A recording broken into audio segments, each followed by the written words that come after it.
বন্ধুসকল যদি আপোনাৰ E-Shram কাৰ্ডখন হেৰুৱাইছে তো তেনে ক্ষেত্ৰত কেনেকৈ ডাউনলোড কৰিব আজিৰ ভিডিঅ'টোত মই আপোনালোকক দেখুৱাম। তো তাৰ কাৰণে আপোনাৰ মোবাইলৰ ক্ৰোম ব্ৰাউজাৰখন ওপেন কৰি ল'ব। ওপেন কৰাৰ পিছত E-Shram বুলি সাৰ্চ কৰি দিব। সাৰ্চ কৰাৰ পিছত আপোনাৰ একেবাৰে ওপৰত লিংক এটা আহিব, এইটো ওপেন কৰি ল'ব। ওপেন কৰাৰ পিছত এতে দেখা পাইছে ৰেজিষ্টাৰ অন E-Shram, তাতে ক্লিক কৰি দিব। ক্লিক কৰাৰ পিছত এনেকুৱা পেজ এণ্টাৰ হ'ব। আপুনি যদি মোবাইলত কৰি আছে আপোনাৰ মোবাইলটো ডেস্কটপ মোডত অন কৰি ল'ব।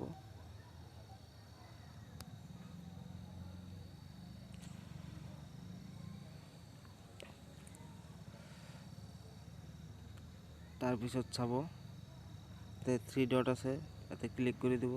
ক্লিক কৰাৰ পিছত অলৰেডি ৰেজিষ্টাৰ ইয়াতে ক্লিক কৰি দিব। তাৰপিছত ডাউনলোড UAN কাৰ্ড ইয়াতে ক্লিক কৰিব। ক্লিক কৰাৰ পিছত আপোনাৰ ৰেজিষ্টাৰ যিটো মোবাইল নাম্বাৰ আছিল সেইটো এণ্টাৰ কৰি দিব। এণ্টাৰ কৰাৰ পিছত সেন্ড OTP ক্লিক কৰি দিব।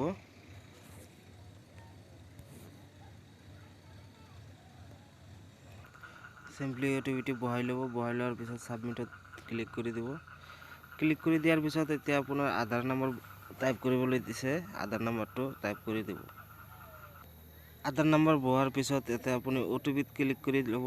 OTP ক্লিক কৰাৰ পিছত ইণ্টাৰ কেপচা মাৰিব দিছে, কেপচাটো বহাই কিনে আপুনি সাবমিটত ক্লিক কৰি দিব।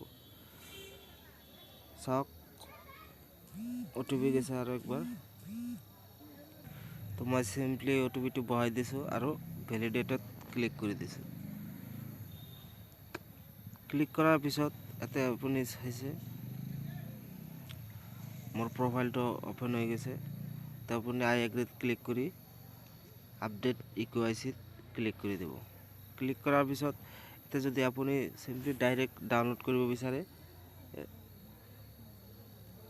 ইয়াতে ক্লিক কৰি আপুনি ডাউনলোড কৰি ল'ব পাৰিব, আৰু যদি আপডেট কৰিব বিচাৰে ইয়াৰ পৰা আপুনি আপডেট কৰি ল'ব পাৰে। চাওক personal information, address, occupation, bank details এইবিলাক আপুনি আপডেট কৰিব পাৰিব।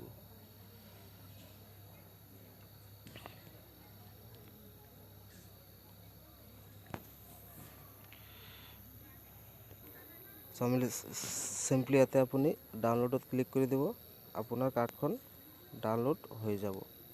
তো আজিৰ ভিডিঅ'টো এইখিনিয়ে আছিল। ধন্যবাদ।